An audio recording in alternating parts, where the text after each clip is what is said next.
ಸಂಸತ್ನಲ್ಲಿ ಇವತ್ತಿನಿಂದ 3 ದಿನಗಳ ಕಾಲ ವಿಶೇಷ ಅಧಿವೇಶನವನ್ನು ನಡೆಸಲಾಗ್ತಾ ಇದೆ. ಮಹಿಳಾ ಮೀಸಲಾತಿಯ ವಿಚಾರ, ಕ್ಷೇತ್ರ ಪುನರ್ ವಿಂಗಡಣೆಯ ವಿಚಾರಕ್ಕೆ ಸಂಬಂಧಪಟ್ಟಂತೆ ಚರ್ಚೆ ಜೋರಾಗುವ ಸಾಧ್ಯತೆ ಕೂಡ ಇದೆ. ಬನ್ನಿ ಕುರಿತಂತೆ ಒಂದು ವರದಿ ಇದೆ, ನೋಡ್ಕೊಂಡು ಬರೋಣ.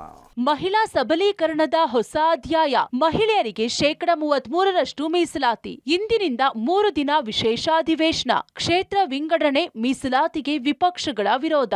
ಲೋಕಸಭೆ ಮತ್ತು ರಾಜ್ಯ ವಿಧಾನಸಭೆಗಳಲ್ಲಿ ಮಹಿಳೆಯರಿಗೆ ಮೀಸಲಾತಿ ಕಲ್ಪಿಸಬೇಕು ಎಂಬ ಬಹುಕಾಲದ ಬೇಡಿಕೆ ಈಡೇರುವ ಕಾಲ ಸನ್ನಿಹಿತವಾದಂತೆ ತೋರುತ್ತಿದೆ.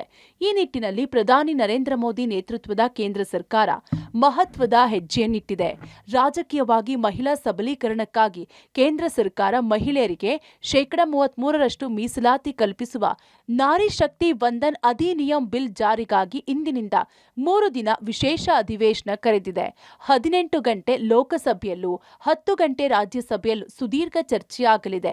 ಲೋಕಸಭೆಯಲ್ಲಿ ಈಗಿನ 543 ಸೀಟ್ಗಳ ಸಂಖ್ಯೆ 850ಕ್ಕೆ ಏರಿಸುವ ಪ್ರಸ್ತಾವನೆಗೆ ಕೇಂದ್ರ ಸರ್ಕಾರ ಈಗಾಗಲೇ ಒಪ್ಪಿಗೆ ಸೂಚಿಸಿದೆ. ಪ್ರಸ್ತಾಪಿತ ಮರು ವಿಂಗಡಣೆ ಪ್ರಕಾರ ಲೋಕಸಭೆ ಮತ್ತು ವಿಧಾನಸಭಾ ಕ್ಷೇತ್ರಗಳ ಸಂಖ್ಯೆಯನ್ನ 50%ರವರೆಗೆ ಹೆಚ್ಚಿಸಲು ಅವಕಾಶ ಸಿಗಲಿದೆ. ಲೋಕಸಭೆಯ ಸದಸ್ಯರ ಸಂಖ್ಯೆ ಪ್ರಸ್ತುತ 543 ಇದ್ದು ಗರಿಷ್ಠ 850 ಸ್ಥಾನ ಮೀರುವಂತಿಲ್ಲ ಎಂಬ ಪ್ರಸ್ತಾಪವಿದೆ.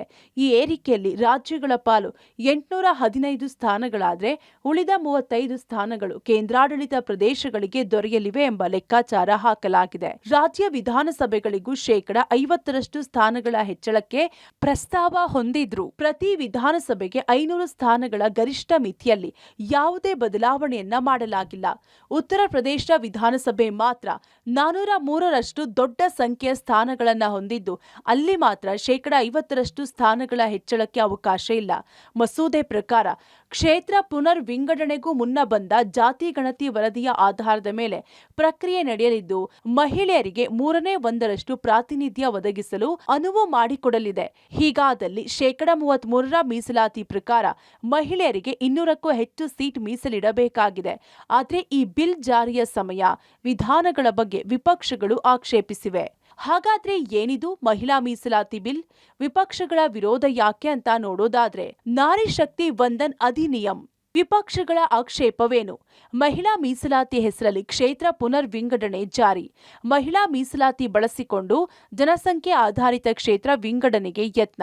ಹೊಸ ಜನಗಣತಿ ನಡೆಸದೆ 2011ರ ಆಧಾರದಡಿ ಕ್ಷೇತ್ರ ಪುನರ್ ವಿಂಗಡಣೆ ಸರಿಯಲ್ಲ. 2011ರ ಪ್ರಕಾರ ನಡೆಸಿದ್ರೆ ಅಸಮತೋಲನ ಉಂಟಾಗಲಿದೆ.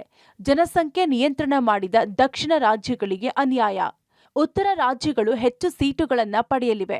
ಮಹಿಳಾ ಮೀಸಲಾತಿ ವೇಳೆ ಒಬಿಸಿ, ದಲಿತರಿಗೆ ಉಪ ಮೀಸಲಾತಿ ಬೇಕು.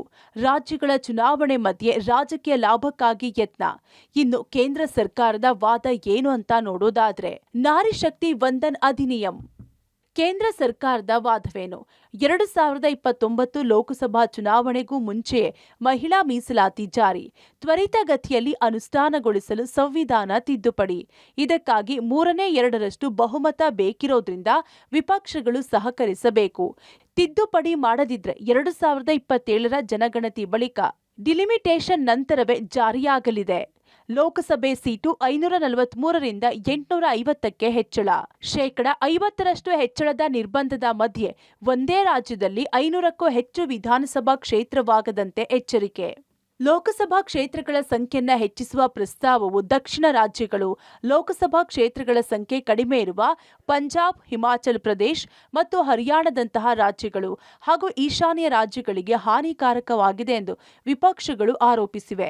ಮಹಿಳೆಯರಿಗೆ ಮೀಸಲಾತಿ ಒದಗಿಸುವ ಪ್ರಕ್ರಿಯೆಯನ್ನ ಕ್ಷೇತ್ರ ಪುನರ್ ವಿಂಗಡಣೆ ಜೊತೆ ಜೋಡಣೆ ಮಾಡಿರುವುದಕ್ಕೆ ಆಕ್ಷೇಪ ವ್ಯಕ್ತಪಡಿಸಿರುವ ವಿರೋಧ ಪಕ್ಷಗಳು ಪ್ರತಿ ಹೋರಾಟಕ್ಕೆ ಸಜ್ಜಾಗಿವೆ. ನಿನ್ನೆ ಹೈವೋಲ್ಟೇಜ್ ಸಭೆ ನಡೆಸಿ ಮಾತನಾಡಿದ ವಿಪಕ್ಷ ನಾಯಕ ಖರ್ಗೆ, ನಾವು ಮಹಿಳಾ ಮೀಸಲಾತಿ ಬಿಲ್ ಪರ ಇದ್ದೇವೆ, ಆದರೆ ಕ್ಷೇತ್ರ ಪುನರ್ ವಿಂಗಡಣೆಗೆ ಆಕ್ಷೇಪಣೆ ಇದೆ ಎಂದಿದ್ದಾರೆ.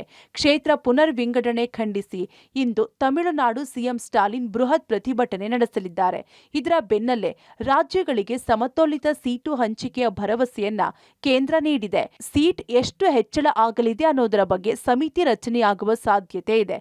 ಒಟ್ನಲ್ಲಿ ಕೇಂದ್ರ ಸರ್ಕಾರದ ಹೊಸ ನಡೆ ವಿಪಕ್ಷಗಳ ಆಕ್ರೋಶಕ್ಕೆ ಕಾರಣವಾಗಿದೆ. ಐತಿಹಾಸಿಕ ಮಸೂದೆ ಸಂಬಂಧ ಲೋಕಸಭೆ ಮತ್ತು ರಾಜ್ಯಸಭೆಯಲ್ಲಿ ಹೈವೋಲ್ಟೇಜ್ ಚರ್ಚೆ ನಡೆಯಲಿದ್ದು ಪ್ರಧಾನಿ ಮೋದಿ ಅಮಿತ್ ಶಾ ಕೂಡ ಮಾತನಾಡಲಿದ್ದಾರೆ.